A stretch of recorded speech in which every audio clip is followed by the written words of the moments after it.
Hey guys, my name's Tom. Trying to figure this thing out. One button. Oh, there we are. Okay, cool, got it. Sorry about that. Yeah, so like he was saying, we're Wolfjaw Studios. We are a video game studio right here in Troy, New York. Not gonna lie, you stole like the first two slides of my my presentation here, but that's cool. So we build online game services for video game companies. Typically, we work in a outsourced development capacity. So our clients will come to us and say, hey, we've got a big project that we need to do. We need to build a matchmaking engine that needs to handle 4 million players at any given time. We need help. What do we do? So that's where we come in. Our studio is about 15 people. And we've got experience across decades of games and multiple titles, including PUBG, League of Legends, Rocket League, just name a few. I don't think I'm legally allowed to talk about some of the ones that we're working on right now, but that's okay. So what do? Well, we like to break up what we do in 3 different categories. So we break them up into online game services, player engagement, and companion services. And so when we talk about online game services, what we typically mean is anything that has to do with the game that isn't the actual core game itself. So a lot of studios and publishers will come to us, and we've kind of realized that at the end of the day, the name of the game is the game. And so they need their engineers to focus on building new characters and new character models, new levels, and all that kind of stuff. And the thing they tend to forget about that's really important, especially if they're a multiplayer game, is how their players are going to actually interact with other players, get into the game, so on and so forth. That's where we come in. We're kind of really big nerds about that stuff. And so it's just some examples there are things like matchmaking, profiles, voice and text chat. Again, anything that helps a player get into the video game itself. The next part is really focused on player engagement. So this is anything that will, allow your player to engage with the game, maybe not necessarily while they're in the game itself. And so things like that would include something like a teaser site or a launch site to let them know what's going on before the game is launched or after the game is launched. Something like account linking, which would allow for your players to maybe link their game account to something like YouTube or Reddit or Twitch, et cetera, et cetera.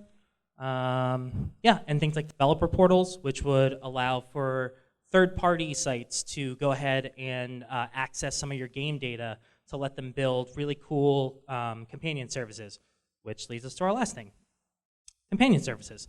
And so a big part of our team has quite a big history in building apps, especially in video and media. And so we try to bring this to video games as well. Specifically, if you look at someone like a League of Legends who might want to one day maybe build their own video streaming app so that someone can go and watch esports or something like that, we're really adept and able to do something like that. So now I'm going to pass it off to Blaine, who's going to talk about some of the tech we use. Thanks, Tom. I'm Blaine Smith. I'm one of the senior engineers at Wolfjaw. We're about a shop of 2 non-engineers, and the rest of us are. And I think the total company size is, 13? I don't even know at this point. There's always new people inside the office. I can't tell. So we're really looking for people to join the team. There's always, as they were saying earlier, there's more work than we know what to do with. So we're looking to find people to fill these roles, and hopefully some of the next slides will be cool enough for those people to, want to work on some of this tech to support all the stuff that Tom had just mentioned. What button is it? Next? Aha, there we go. So on the tech side, we like to use modern tools and tech that sort of is industry standards that have a lot of proven capabilities on running massively scalable systems, because video games tend to run on that when they have millions upon millions of users always, concurrently connected and playing the game. We want to be proud of what we put out there because we have a lot of users on these systems, so we need to build them so they're stable and maintainable. We're not just a shop of 1 or 2 people coding by ourselves, in the basement. You know, we have to work on teams distributed across the country, globally. So we have to make sure that if I'm writing code, somebody else can actually jump in and dive into it if it crashes or anything like that to update it and keep it up and stable. So we really try and focus on not only the code itself, but just working on as a team as software engineers. And that sort of like brings a good quote that I always like to show people is, software engineering is what happens when you take programming and you add time and other people to it. You can program to your heart's content by yourself, but once you add more people and time and a deliverable, that's where you get software engineering outside of the code, doing the correct planning, making sure it's stable, maintainable. And so we really take that to heart when we talk to our clients. This is the stuff that we convey to them, and these are the kind of people that we want to hire and expand our team. So on more of the tech side, we kind of do everything. That's not even an exhaustive list of everything that we can do. Some of the highlight stuff is, we do get to work on some of the in-game things in C and C++, working on the networking side that talk to other back-end services, probably written in Go, sitting and running on Kubernetes, and we have to do all the infrastructure and scaling and database connections and multi-threading and WebSocket connections and writing front-end dashboards to monitor all these systems, seeing player counts, seeing latency levels, is the game performing as expected? Are the ping levels correct?